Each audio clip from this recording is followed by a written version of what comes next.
Good morning to all of you. आज हम अपनी इंग्लिश की सीरीज़ क्रैकिंग रूल्स की सीरीज़ स्टार्ट करने जा रहे हैं। जो ये सीरीज़ है ये काफ़ी इम्पोर्टेंट सीरीज़ है। इसमें आने वाले गवर्नमेंट एग्ज़ाम्स जो भी होंगे उसमें इंग्लिश के जो जितने भी क्वेश्चंस होंगे वो सारे क्वेश्चंस इन रूल से हमारे सॉल्व हो जाएंगे, चाहे वो एरर स्पॉटिंग का हो या फिल इन द ब्लैंक्स का हो, किसी भी तरह के या जंबल वर्ड्स हो। तो हमारी जो इंग्लिश की सीरीज़ है आज हम इसको स्टार्ट करते हैं। आज हमारा डे 1 है इंग्लिश की सीरीज़ का। पीआरटी एग्ज़ाम है, DSSS है, KVS है, SSC है, CGL है, कोई भी एग्ज़ाम हो, बैंक है, सबके लिए जो ये क्रैकिंग रूल्स है ये काफ़ी इम्पोर्टेंट है। हम स्टार्ट करते हैं आज का अपना ये रूल नंबर 1 से। देखिए रूल नंबर 1 हमें क्या कहता है, when object is both singular and plural conjuncted by either or, neither nor, but also not only, in this case the verb comes with the near the part of the subject। देखो इस rule में हमें क्या पता चलता है कि कोई भी ऑब्जेक्ट, कोई भी सब्जेक्ट हो, चाहे वो सिंगुलर हो या प्लूरल हो, वो ईदर और नीदर और से अगर जुड़ा हुआ है या but also not only say जुड़ा हुआ है, तो जो वर्ब आएगी वो कहाँ पर आएगी, वो near the part of the subject. जो वर्ब है वो कौन सी एग्री करेगी, सब्जेक्ट के पार्ट के पास की।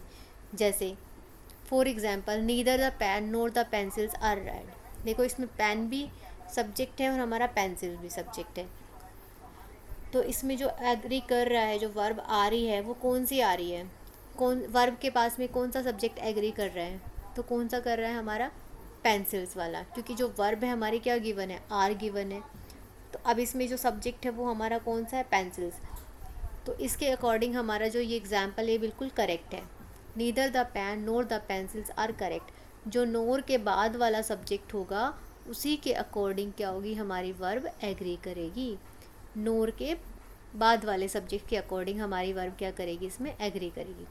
अब जैसे सेकंड एग्जाम्पल है, neither pencils nor pen is red. अब देखो बोथ एग्जाम्पल्स क्या है, सेम है, लेकिन दोनों में डिफरेंस क्या है। जो पेंसिल है, नोर के बाद कौन सा सब्जेक्ट आ रहा है, पेंसिल्स वाला, तो इसमें क्या है, आर। अब इसी केस में हम neither pencils nor pen is red, इसमें क्या आएगा, neither pencils nor pen, nor के बाद में क्या आ रहा है, पेन आ रहा है, तो ये क्या होगा हमारा, इज़। अब देखो जो एग्जाम्पल नंबर 1 है, हम इसको ऐसे लिख सकते हैं, नीदर पेन नोर पेंसिल्स। हम दी नहीं लगाएंगे क्योंकि दी क्या होता है, दा क्या होता है, हमारा एक फिक्स्ड प्रपोजिशन होता है, ये किसी एक पर्टिकुलर के लिए आता है, तो हम इसमें दा ना लगा के सिर्फ क्या लिखेंगे, neither pen nor pencils are red. Second में हम लिखेंगे neither pencils nor pen is red. अब नोर के बाद में पेंसिल्स है, pencils are plural, so are verb is plural. In second case, neither pencil nor pen is red. In this case, our pen is singular, so verb is also singular. So verb is agree with singular. ये है rule number 1। Next हमारा rule number 2 है, if two subjects are there both are singular joined by either or neither nor, then verb will be singular. देखो for example, Amit और सुमित, हमारे according क्या ये दो हैं, अमित और सुमित, दोनों के पास कैसी कार है, रेड कार है। बट हम क्या देखते हैं कि अमित और सुमित दो अलग अलग हैं, तो उसमें क्या आएगा, प्लूरल आएगा, नहीं। और के साथ में भी, और के बाद वाला जो होगा वो क्या होगा, सब्जेक्ट होगा। और के बाद क्या है, सुमित, सुमित को ही हम क्या करेंगे, एक मानेंगे सब्जेक्ट। तो सुमित क्या है, अकेला है, तो उसके पास में क्या आएगा, हैज़, हैव में से हैज़ आएगा।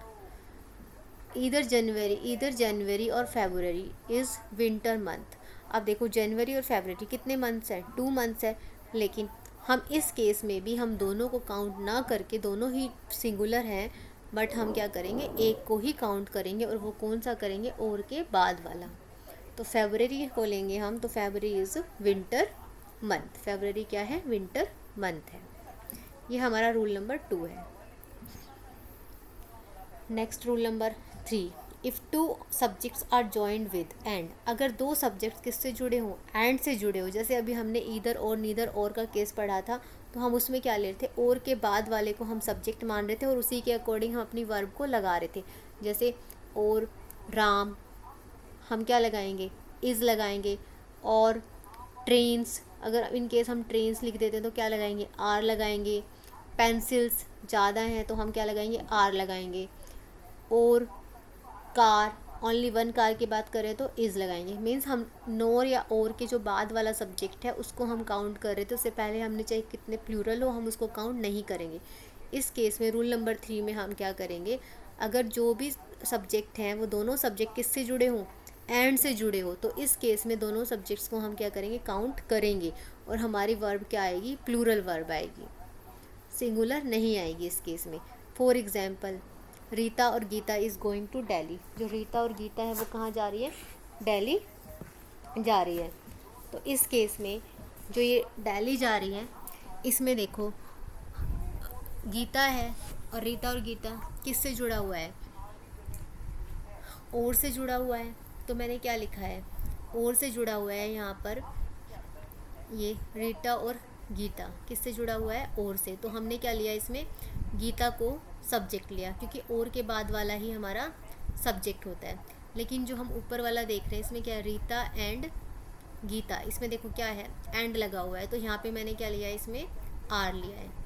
तो इस केस में क्या लगेगा, आर लगेगा।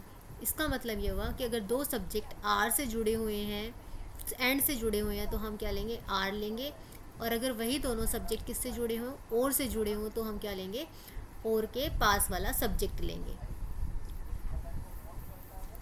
इसमें है it means when both subject are joined with and it will agree plural verb, but it will join with or, nor, either or, neither or, the subject will be near the verb। जो अभी हमने पढ़ा है कि और में क्या होगा, और के बाद वाला होगा, और एंड में कौन सा होगा, दोनों सब्जेक्ट होंगे। तो ये हमारे 3 रूल है। अभी हम 3 रूल को ही करेंगे, धीरे धीरे हम 3 रूल करके अपनी सीरीज़ को कंटिन्यू करेंगे। आई होप आपको ये वाले क्वेश्चंस जो हैं या रूल्स हैं ये समझ आए होंगे। अब हम नेक्स्ट क्लास में नेक्स्ट रूल करेंगे। Thank you.